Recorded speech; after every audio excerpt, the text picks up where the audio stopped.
Assalamualaikum guys. Yakang guys tanong man.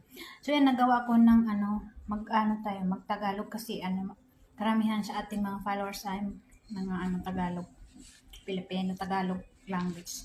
So yan nagawa ko ng cookies. Ang kanyang flavor ay 1½ cup na harina. Tapos 1½ pinjan na asukal. Tapos half pinjan na gahwa yung ganito. 1½ pinjan na asukal and half pinjan na mantika kasi walang butter. So maliit na kutsara lang, isang kutsara na maliit na yung baking.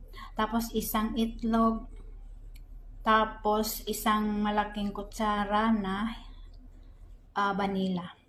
Tapos konti na lang na milk liquid, yung fresh milk para matunaw yung asukal.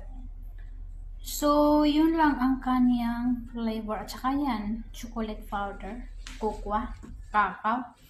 So yan, pinaghalo-halo ko na siya at gimix-mix hanggang sa makuha ko yung tamang timpla. At yan, binilog-bilog ko na at nilagay ko siya sa heat na oven na 20 minutes. So, nasa tayo kung ilang minutes. Tingnan mo lang kung naluto. Assalamualaikum. So, yan. Gagawa naman tayo ng cookies.